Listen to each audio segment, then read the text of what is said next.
Relation to more balance for this a new house. So hello everyone, welcome back to my YouTube channel. If you have not subscribed, my darling people, please do subscribe and smash the notification bell.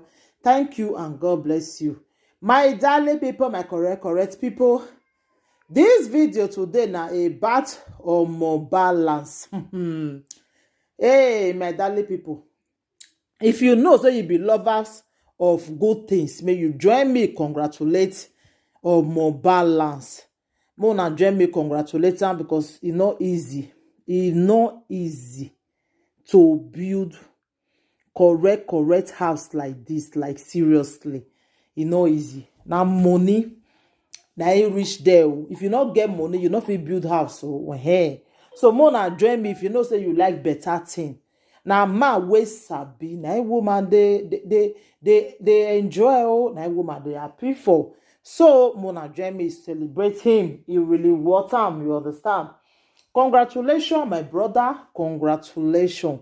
I am so happy when I see the house where you build. I am so really happy for the house where you build them. Congratulations, my brother.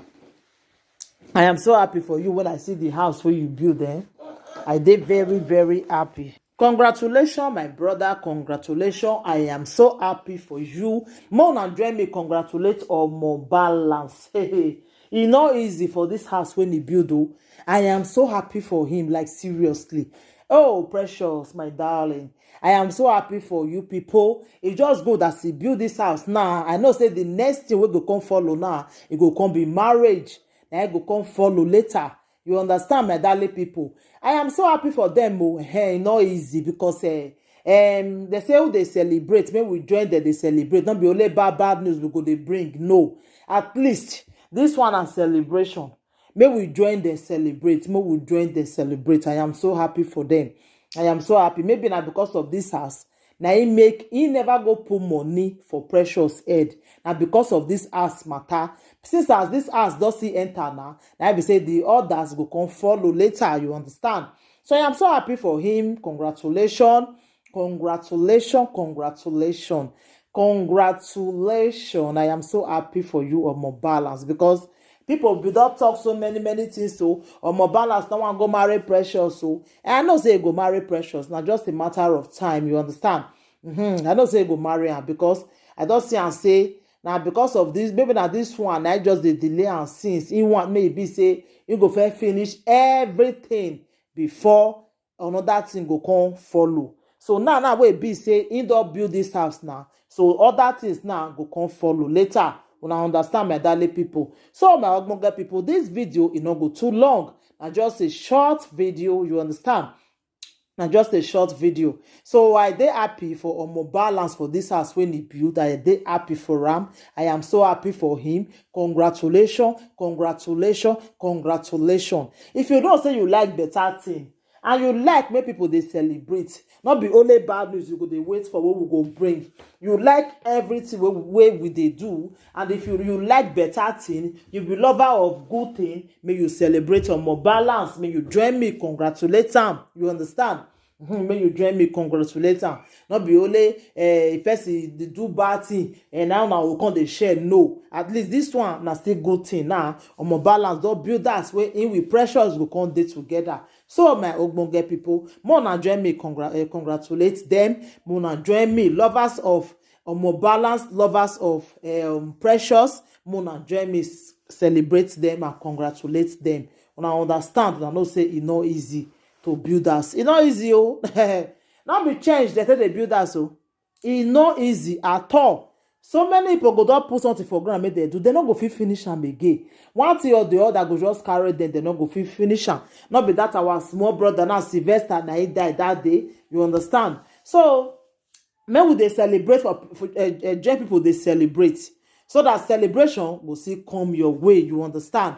So wanna join me celebrate, congratulate Omo Balance for this house when he built. Congratulations. No, congratulations. I am so happy, really. I am so happy when I see the house. I really dey happy. So my ogbonge people, more than help me share the video, make you reach their hand, more than help me share and share, so that everybody go see am. You understand? Thank you, my darling people. Take care. Bye. Good evening. Now I see this trading video when they go on Facebook. That child will die for school. See, not be the child, the teachers, or the students wey bully that child, beat am to early grave. Not be me come here come talk about.